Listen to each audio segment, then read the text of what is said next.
Hey guys, welcome back to another episode of Osoroshii Saturday. I guess I'm gonna stick to calling these Osoroshii Stories from now on because I'm not always going to be releasing them on Saturday, but I would like to release at least one a week just to do some upkeep on the channel and to keep you guys satisfied with the scary stories. I got a lot in the data banks now that will keep me, I guess, full of stories for quite some time. So if I dish out one a week, I probably won't get too burned out, and you guys will at least get a taste of something new and creepy that hopefully isn't anywhere else on the internet. Of course, there is Japanese versions of these because I'm taking them from actual Rakuten Japanese scary storytellers. And the one we're talking about today is from another monk named Kentaro. And a lot of monks tend to tell tales of scary stuff. And the reason that they do that and that they become these horror storytellers or campfire storytellers is because they encounter people who wish to be cleansed or blessed after experiencing a very horrifying situation that they cannot explain. And that's how today's story starts. Kentaro had a customer or a worshiper or a traveler to the temple that he worked at come in and ask for a blessing. And this is kind of something a lot of people do when they've had either like a long line of bad luck in their life, or things are just not going right, or maybe they actually are experiencing paranormal things.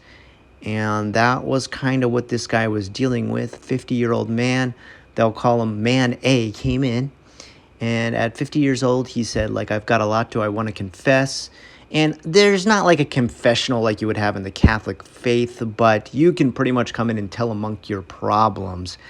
And the monk can't always necessarily give you life advice, but can at least give you a blessing that can in some ways cleanse your soul, or I guess somewhat free you from the stress spiritually of the trauma from your past. Now, how much faith you want to put into that, I'm not up to that conversation right now. That's a video for another time. Let's just say that this is something that is often used to kind of relieve people mentally and spiritually within Japan. And that's what Man A was doing today. Man A is 50 years old. He is not married. And when he comes in, he says, I have a big story to confess. I've been haunted for quite some time now by my aunt. And so the monk's like, well, okay, you got to tell me like what the whole origin is, or I won't understand in which way you're being haunted, or what kind of ghost this is, or how your grudge, or juan as they say, has been placed against you, in which case that, you know, you've done something to either anger this ghost, or maybe you've moved into a place that this ghost controls. A shinrei point is like a haunted point that somebody moves into. It's the main reason why apartments in Japan or houses in Japan, if someone commits suicide, for 8 years they have to tell you if someone died in that location, and it actually drops the price of the house because in Japan, people really do believe places are cursed or have the juan effect, the grudge effect. The person is still angry that they died inside that place, and that can torment your life. Again, it's a cultural thing. Let it be. Even if you don't believe, just listen and enjoy the story, okay? So Man A comes in, he says, well, I think, one of the main reasons that I'm being haunted by her or tormented by her is that I now live in her brother, my father's old house. My father's dead. She's also dead, my aunt. And of course, they were brother and sister if the brother is his father and the aunt is his aunt. That makes sense, right? So he says, well, what happened that, like, everything became so messed up that there was a grudge left over from past family trauma, I guess you could call it?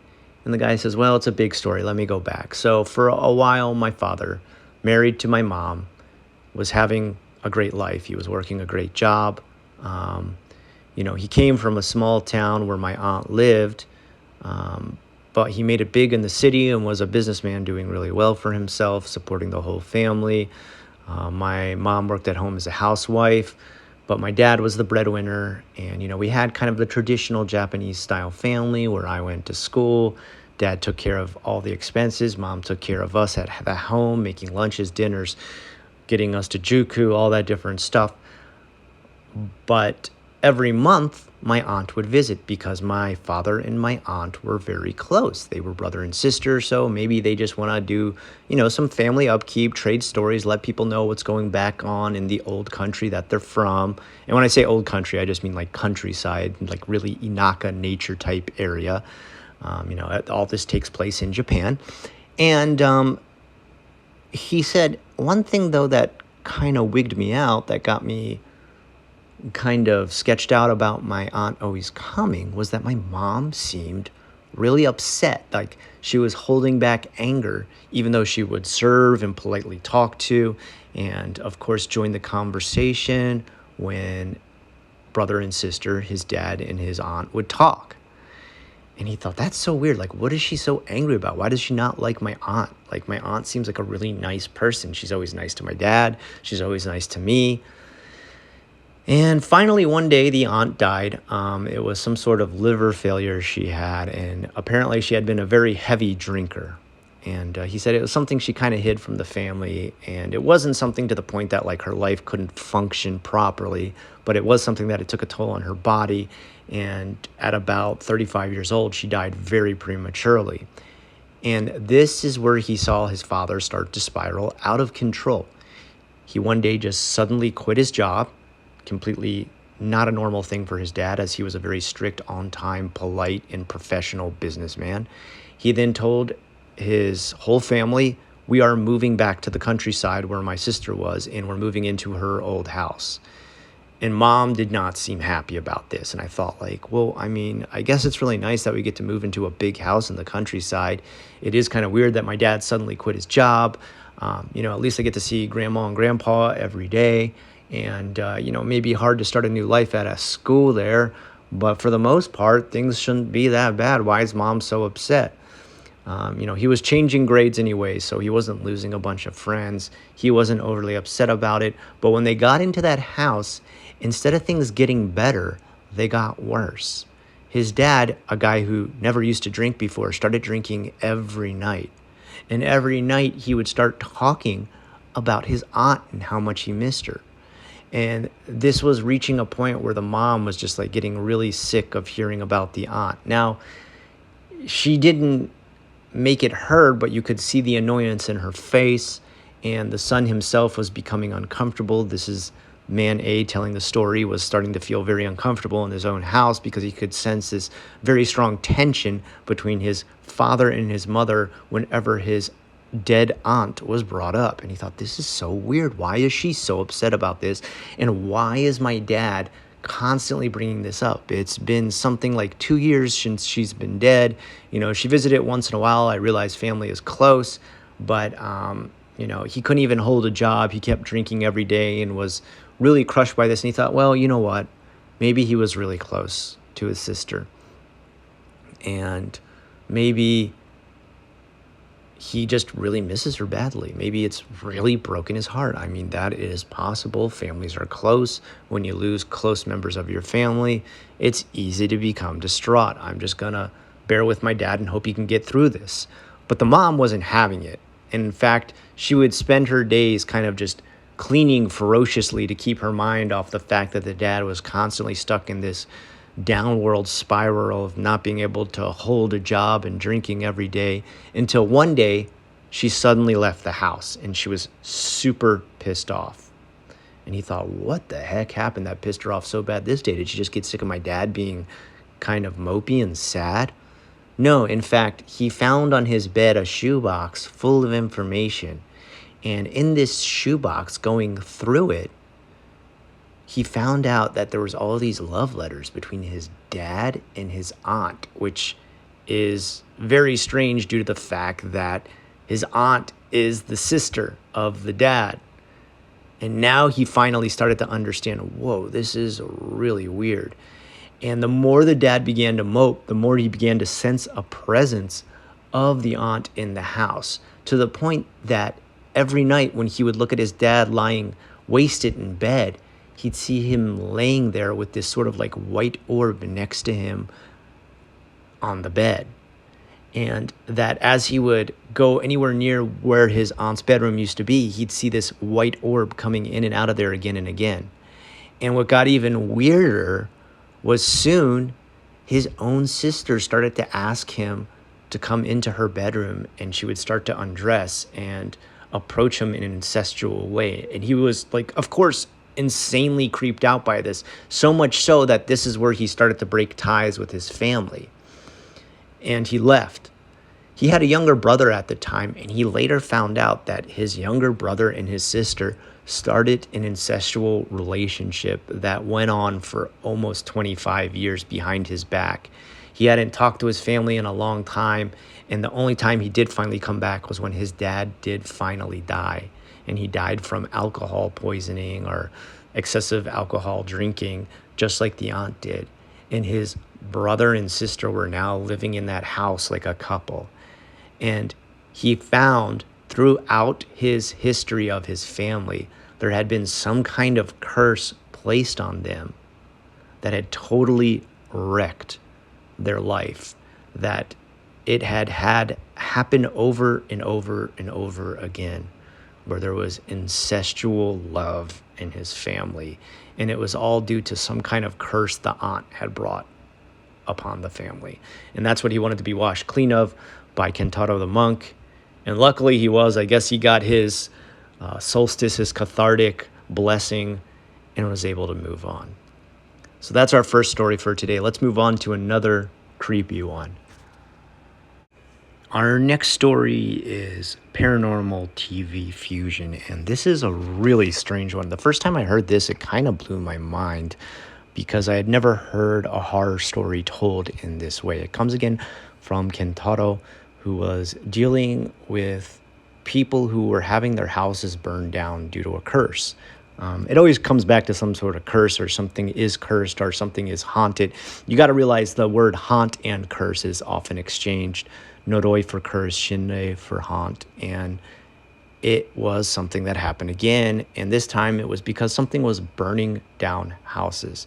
And Kentaro really didn't want to have anything to do with this because he realized the way houses were burning down in the area that he was living in had really nothing to do with anything paranormal in these houses. He would come out to them, he'd try to do a blessing, but Kentaro, having a sort of sixth sense, said, I would never feel anything in these houses that kind of concerned me as far as like a curse or a haunting or a ghost lingering around that had burned the house down. And in fact, I started to think this is a lot of people, I guess, trying to come to me and ask for some sort of calmness in their life after a very traumatic situation or almost like kind of a natural disaster situation.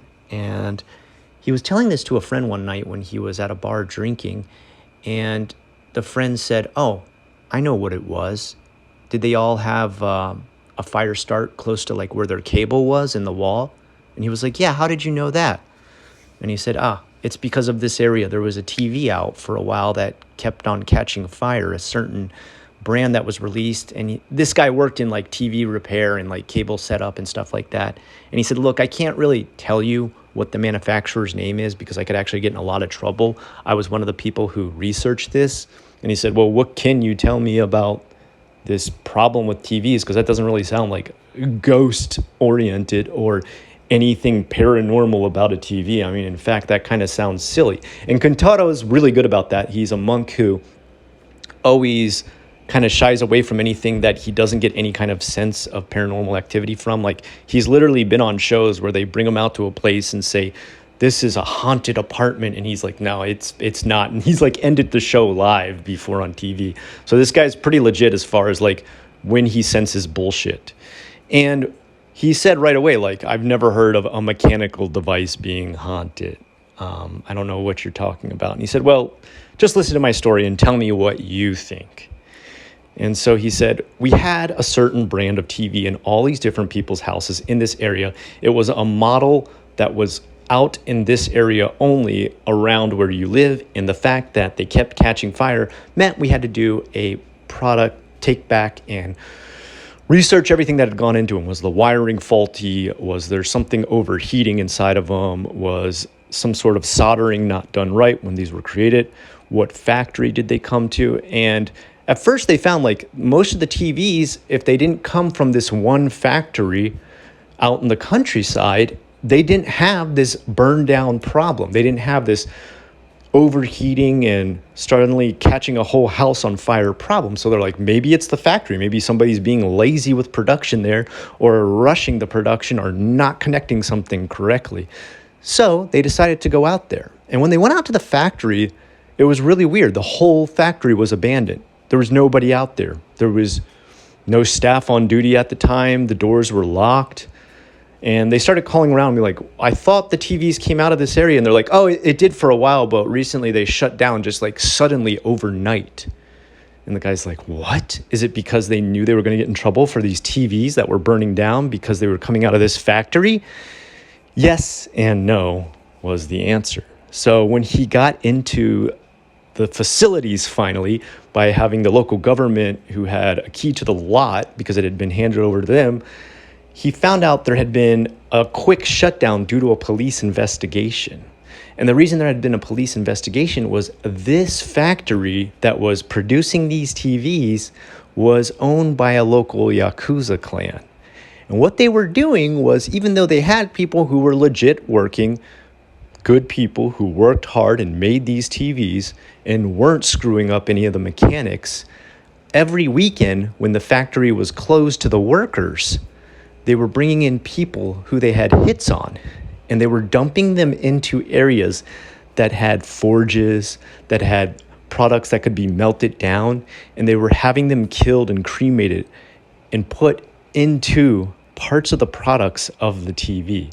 So if there's a part where they would make a certain type of screw or anything that had to be melted down to be forged or molded, they would dump these bodies in there and have them burned along with it.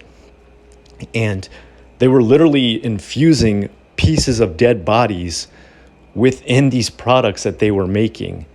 And only this factory and only the model of TV that came out of that factory started to have these problems.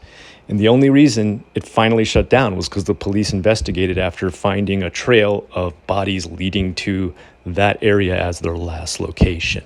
So a pretty weird story. And this apparently is some type of haunting that can go on called like paranormal fusion, where, for example, the one I've heard the most of is if old people die in an apartment, when they die and their body starts to decay, if it decays too much into a tatami mat, which is like a straw grass mat, they usually always rip that mat out of there instead of trying to clean it or anything, because this is some sort of paranormal fusion and can forever curse that mat, that singular mat. So something a bit different in the world of paranormal investigation. Let's move on to the next and last story. So our last one is simply titled Death Training. This one actually came out in the news, and they interviewed a person in the news about this. This actually doesn't follow the stories of Kentaro, the monk who does his storytelling. And this is kind of a mix between true crime and kind of some sort of strange paranormal something or other going on. I don't know what to even call this. There isn't a name for it. But there is something that goes along with a lot of Japanese stories that deal with horror, that people are persons who are close to death or dealing with death or have death on their mind, constantly have things go wrong for them, especially when it's one done with malice. And this is kind of what happened. There was a woman who was interviewed for a recent murder that had happened in her area. And when they asked her about what she had dealt with, she said, well, the person who was finally convicted of this murder was a pretty normal guy. I worked at a gym at the time. I was staff at the gym, and I would help him understand all the equipment, like show him how to use the machines, show him things he could do with the free weights. And he was a pretty nice guy who would come in every day, very polite, very respectful to the staff, never treated any of us badly. But one strange thing about this one customer was that every day that he would come in, something would break. His locker would break. He wouldn't be able to turn the key in the locker until a staff member would try to open it for him. The running machines would suddenly stop working until the staff member would stop and restart it. And they would always check. They'd be like, is he tampering with stuff to make it like not work correctly? But no, there was no sense of tampering. Sometimes even they'd go back and look at the cameras to see if he had done anything screwy, and he hadn't. He hadn't been messing around at all. It simply just suddenly stopped functioning when this one customer was around. And they said the customer came so much and all the time that the staff actually started to grow close to this guy, and he was known as the breakdown guy, the guy who would always have stuff break down when he was around different equipment.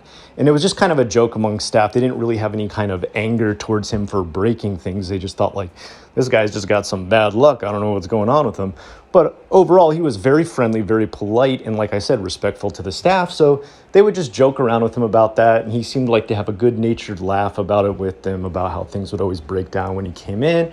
And as the staff got closer, they started to be like, well, what are you training for? Because you come in like every day and train really hard. You seem to be in really good shape. And he said, like, I've got a goal for the future. And, I go to medical college. I'm thinking about maybe I want to be a trainer. I've got a bright future for me and my girlfriend. And I want, to make sure I understand the human body perfectly by training here every day. And that I can also be a really good trainer by training here every day. If I know that I'm in really good shape and I know how I got to that point, being a trainer will be even easier because I've gotten really good at all different types of exercises and learned all about it. And they thought, well, that's pretty respectful. I mean, that's pretty awesome. That's the kind of customer you want, someone who's motivated, really into coming every day, uses the equipment properly, respects staff, always pays their bill on time, everything. So they really liked this guy. They thought he was a really good dude. One day, he just stops showing up. And he stops showing up one day and they think, well, maybe he's sick, maybe he's out with the flu. And then it's a week and he's still not there. And then it's 3 weeks and he's still not there. And people at the gym start to talk. The staff starts to tell them, what's going on? Where's this guy been? He hasn't finished college yet, I know, because college is still in session. And he's still got a gym membership that's still being paid for, so he can still come. I don't know why he suddenly stopped coming to the gym. Well, a couple days later on the news, it's found he's been arrested. The reason he's been arrested is he's stalked and murdered his ex-girlfriend. This creep had actually cheated on his last girlfriend, and she broke up with him, of course. Now, a normal human being would have said, I screwed up. Of course, I was dumped. Time to move on. Maybe better myself and learn what a piece of garbage I was for doing that. Not this guy. Just like a normal psycho does, he was a narcissist and saw nothing wrong with what he had done. In fact, he was very angry at his ex-girlfriend for breaking up with him, even though he had been the dude that cheated. And he was training all this time to get in really good shape so he could stalk and murder her, and that's what he did. On top of it, he was never going to medical college. That was all a ruse. Everything in his life was a complete lie. He was living in shambles, jobless, and borrowing money from his parents to just pay to live in a rundown apartment and go to the gym to train to kill his ex-girlfriend. And that's what he did. And they said maybe this is why every time he came there, things would break, because the gods were looking down poorly upon this and saying, we don't want to help this guy succeed in his horrible mission. I don't know what to think about that one. That was another one really out of left field. When I heard that, I was like, oh, I never heard of a story come across this way where things would break down that the guy wouldn't be able to use it. I'll actually show some pictures from the man who was arrested. This is 100% true, too, because this guy really was arrested. This case really did go down.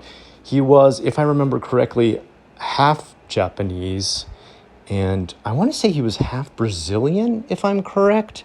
But I could be wrong about that, so please don't quote me on that. But I was surprised that it was a half, because usually half Japanese people are usually not the most common murderers here in Japan. Obviously, it's mostly Japanese, seeing as foreign citizens are something like 0.01%. Anyway, 3 really weird, creepy paranormal stories today. Guys, thank you so much for the great response on the last video. I hope you enjoyed this one just as much. If you do, I'll be happy to share more stories with you. If there was one small thing I could ask from you, that would be put a like on the video, put a comment on the video, even if it's just saying commenting for the algorithm, that's fine. Let me know which story was your favorite, because then I'll start to go more in the direction of looking for more like that, obviously. And sharing helps so much. I realize this channel's kind of like dead, but at the same time, if I could take it in one direction, it would be to mostly tell creepy stuff on this channel. I really enjoy my horror. And the next one I'm thinking of doing is a lot of the creepy stuff that you saw in the movie the series Ju-on from Netflix. All of it's related to actual real things that have happened in Japan, like crimes, hauntings, serial killings, earthquakes, and it's got a really dark tone to it. So let me know if you'd be interested in that. Let me know if you can help me share this video, comment, subscribe, like, all those good things. Turn on the bell, that helps a lot. Anything you can do, much appreciated. But if you just watched and you enjoyed it, that's enough too. Thank you so much. I have been Unrested, and I will talk to you again real soon.